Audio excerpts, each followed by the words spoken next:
Hello guys! So welcome back po sa aking YouTube channel na si Jane Castelio Vlog. So today, nga ako napapanood niyo po yung previous vlog ko about po doon sa unboxing. So meron po akong skincare po doon na sinasabi ko talaga na magkakaroon tayo ng review. So ito na po ngayon guys. So si Beauty Vault na po ito. So magbibigay po talaga ako ng tips po sa inyo kung ano po nagiging result sa akin, kung ano yung magiging feedback ko dito, kasi po meron talaga nangyayari. So talagang magkakaroon po talaga kayo ng idea. Sobrang amazing po talaga. So from Anna's Glow, and kukumpara ko po dito kasi nag-switch nga ako nito. So, meron po talagang magandang nangyayari dito sa akin. So, ayan, sa mga interesado po dyan, ayan, manood po kayo guys. Huwag niyo pong skip, ayan. So, just keep on watching.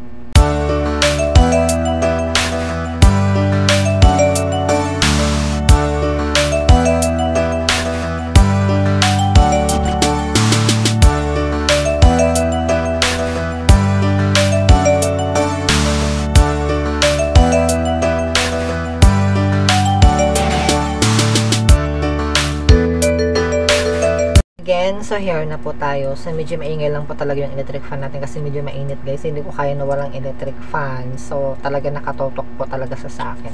So ayan, so ika nga 'di ba? Ito po yung Beauty Vault na nabili ko, na unbox ko po from TikTok shop. So pag makakabili talaga nito tayo guys, is talagang makakamura tayo pag nakapag-live po sila, pag nag-live sila. Mabibili mo pa lang ito ng 180 or 190 pesos. Samantalang pag makabili tayo dun sa mga peso, talagang abot siya ng 300, 350 pa yung iba. Kasi meron nga silang peso na binabayaran. So, ayan, makukumpara ko po dati, di ba? Yung una ko talagang ginamit is ito. Si Anna's Glow talaga. So, meron pa ako nitong previous vlog. So, panoorin nyo po. Ito po yung title ng thumbnail po natin. So, makapanood nyo po talaga ito kung ano yung nagiging result po din sa akin. And then, ito naman ngayon. So, kinukumpara ko sila kung saan mas better. Ito kasi si Anna's Glow, para sa akin po kasi is, ang problem ko lang talaga dito is siguro, syempre nangangapa ko nung una. So, dahil lang siguro ako talaga mag-blend sa mukha ko. The way siguro ako mag-apply. Kaya medyo namumula. Yun ang kinatakot ko doon. Yung pamumula lang talaga sa face ko. And then, after naman nun, is after pamumula naman niya, is talagang mga ilang minutes, mawala naman din siya after nun. Pero nung una ko talaga pag-apply, so hindi ko siguro na kasi pag ganun-ganun kasi ako talaga parang ganun ako pag-apply nun. So, hindi ko talaga siya kabisado pa kasi first time ko nang gumamit ng mga ganito, mga strong na mga toner. So, ngayon, ang problem ko lang talaga ito is namumula lang talaga ako. Yun talagang sobrang pula na akala mo na susunog yung face ko. Pero overall naman is maganda naman talaga yung nito. Kasi nagpapahinga po ako ng ilang buwan talaga yung pahinga ko, and then bago ako nag-switch ng other product. So ito na nga po yun. Si Beauty Vault. So syempre meron din siyang set. May mga set din, ganito din naman siya. May set din mga may sunblock, may cream pang gabi, and then meron tayong toner, and then sabon. So, ito po guys, aaminin ko sa inyo, ang nangyari po talaga nito sa akin, parang ihahambing ko lang talaga siya alam mo yung tao na tahimik lang siya, and then nasa ilalim yung kulo, parang ganun yung nangyayari sa akin. Kasi parang unang apply ko lang talaga sa kanya, parang wala pa naman, parang hindi pa nga ako kontento, parang wala namang effect sa akin, parang wala lang, parang iskino lang siya. Buti pa nga yung skin oil, meron kasi nararamdaman mo talaga siya. Ipaglagay mo talaga sa una pang apply mo sa kanya, wala pa. Pag 2 days, pag ganun ko para pag-apply, meron parang yung parang wala naman siyang hapdi na nararamdaman. Pero yung pang 2 days ko talaga, pero na unti-unting bumabakbak, parang nagbabakbak siya. Sabi ko, ano kaya to pa? Kasi unlike dun sa kasi, yung sa Anna's Glow ko lang ginamit, is talagang effect talaga siya. Talagang nanghahapdi talaga sa pang 2 days, 3 days talaga, hapdi na talaga agad siya. Nagbabakbak na kaagad. Bonggang-bongga yung pagbabakbak niya. Pero ito guys, sobrang less lang yung pagbabakbak niya. Hindi ganun kalala na katulad ng Anna's Glow ko na ginamit, na talagang binabakbak talaga, na ramdam mo talaga yung hapdi. Every time na magsasabon ka, hapdi-hapdi talaga yung face mo. Ito din naman, na mahapdi naman talaga din konti lang, pero hindi ganun talaga kalala na pagkahapdi niya. So, syempre meron mga instruction nito sa likod. Dahil lang ako kasi hindi ko to sinunod. Kasi ang ano talaga dito, ang nakalagay dito, syempre pag sa umaga maglagay ka ng toner, and then maglagay ka ng ano ba 'yon? Yung sunblock. And then panggabi naman ganun din, mag-toner ka ulit, and then ganun din mag-cream ka ng panggabi kasi meron silang ano dito, guys. So ganito po yung ano nila. Ganito yung box nila, then packaging nila. Ganyan. Ganito po yung set nila. Ayan. So, ito po yung pang sunblock. So, napakita ko na lang sa lapitan sa inyo. Bibidyo ko lang siya. Po, meron dito na po yung set, guys. So, number 1, syempre, ito pong sabon nila. So, ang sabon po nito is nahati ko na po. Ando na po yung isa. Ginamit ko na. Hinati ko po talaga siya kasi hindi ko siya pwedeng i-hold na ano kasi madali po siya matunaw. So, kailangan hatiin po natin. And ito naman yung number 2. Syempre, ito yung toner natin, guys. Ayan. So, maganda po itong gamitin. So, mayroon din po siguro mga instruction, mga direction kung paano gamitin. Ayan po sa likod. So, hindi ka po malilito dyan. So, may inspiration po sa likod din. So, make sure na tingnan. Ito yung naano ko ngayon kasi, diba, meron kasi siyang ano, parang pag after mo magamit nito, depende po sa result mo kung talagang kontento ka na or magdagdag ka pa ng isang ganito, isang box. So, meron kasi itong kulay pink na talaga, yun talaga yung pang-maintain mo na talagang hindi na siya masyado matapang.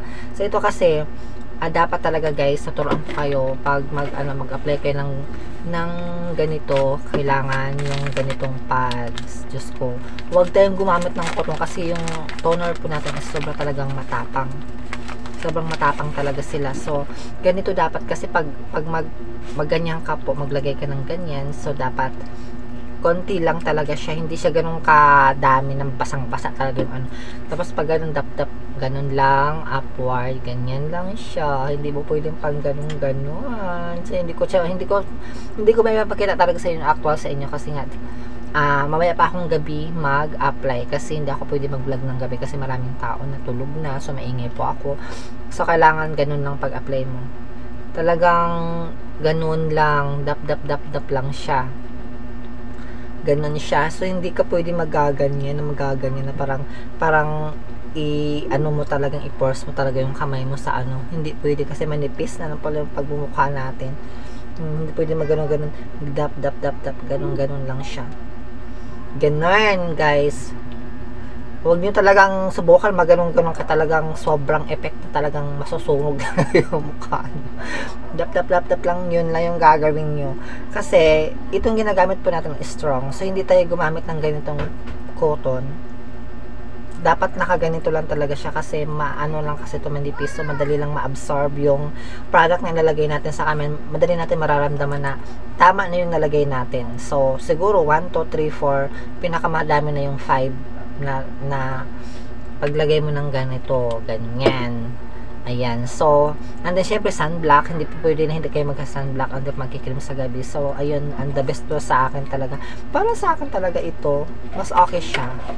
Say Beauty Vault kasi silent nga lang siya, hindi siya ganun hindi siya ganung matindi magbakbak. So siguro depende sa hiyangan kasi meron naman din talaga hiyang talaga sa sa Honest Glow. So marami din naman mga user ng Honest Glow. Pero yung nagamit ko talaga si Vault, buti na lang nag-switch po talaga ako. So, kung yung ginamit ko siya, talaga nagugustuhan ko po talaga siya kasi hindi siya ganun kalala yung pagbabakbak. Kasi nang nadanas ko kasi sa Honest Glow, sobrang dami ng pagbakbak na talagang sobrang halos nahiya na akong maglakad sa kalsada na parang ayoko nang mamamalengke noong time na yun yung nagbabakbak siya. So, ilang days din siya nawala. So, ngayon, di ba naginto nga ako ng 1 month? So, pag ginto ko po ng 1 month, talagang bumalik yung pagbabakbak niya. Nung nagamit na ako ng ganito ulit. Pero hindi siya ganun katindi, guys. O, tingnan nyo, wala palang halos bakbak siya. Kasi nga, konti-konti lang talaga yung pagbabak mo na hindi ganun kalala. Anong katulad nung una, na paggamit ko na talagang sobra talagang mahihiya kang humarap sa tao kasi nga ang daming bakbak mo sa mukha mo. So, ito wala masyado kasi, yun nga sinasabi ko, silent lang siya. Parang, sa ilalim lang yung niya, sa tao pa nga lang, diba? Tahimik lang siya. Hindi siya ganun kahapdi. Grabe. So, yun nga yung natutunan ko talaga na dapat dampi-dampi lang yung pag-ano niya. So, hindi tayo na ganun kayong iba, nasusunog na yung mga mukha nila kasi sobrang diin na yung paglalagay nila. So, hindi po pwedeng ganun kasi yung ginagamit po natin na toner is sobrang strong siya. Ayan, so hope na meron po kayong natutunan sa review po natin ngayon sa Beauty Vault. Kasi alam niyo guys, after po niyan, especially kung meron kayong pangingitim-itim dito, tinutulungan po talaga niya na talagang tanggalin yun. And then, syempre, kailangan natin ng sabon. Itong sabon talaga is nakakatulong dito para tanggal ng mga dark spots sa mukha natin, yung mga dapat tanggalin niya. So, malaking help po ito guys, itong sabon. So, dapat every time na magamit tayo ng mga toner, gumamit tayo ng mga bago tayo mag-apply ng set ng Beauty Vault, kailangan talaga magkasabon. So, itong sabon niya guys, walang amoy. Wala ka talaga maaamoy dito. Unlike dun sa Honest Glow, sobrang bango. Ito, wala akong naaamoy talaga. So, ganito na yung kulay niya, kulay orange. Wala siyang amoy. As in, wala kang maaamoy sa kanya. Pero pagdating sa Honest Glow, yung sabon niya, kukumpara ko dito kasi meron pa naman akong sabon nito. Mabango siya. Mabango itong sa Honest Glow. Sobrang bango niya kasi ang kulay nito is kulay white and pink. So hindi ko pa naubos kasi tinipid-tipid ko talaga siya. Kasi pag ilagay ko kasi sa pag medyo malaki, ilagay ko sa lagay, natutunaw lang kasi siya. So mabilis lang kasi siya matunaw. So talagang hinahati-hati ko talaga siya. Ito sa Honest Glow, sobrang bango niya. Mabango yung sabon nila. Ito naman sa Beauty Vault, wala kang amoy. Wala talagang amoy. Kahit doon sa niya, sa sa toner niya, wala siyang amoy din. Ganun lang. Ayan. So guys, kung meron kayo natutunan sa vlog ko natin, so hindi pa nakapag-subscribe sa channel ko, please guys, do subscribe. Huwag niyo pa kalimutan i-bell yung notification ko natin para every time I have a new vlog like this na meron tayong mga tutorial, manonotify po kayo. Thank you so much for watching. Bye!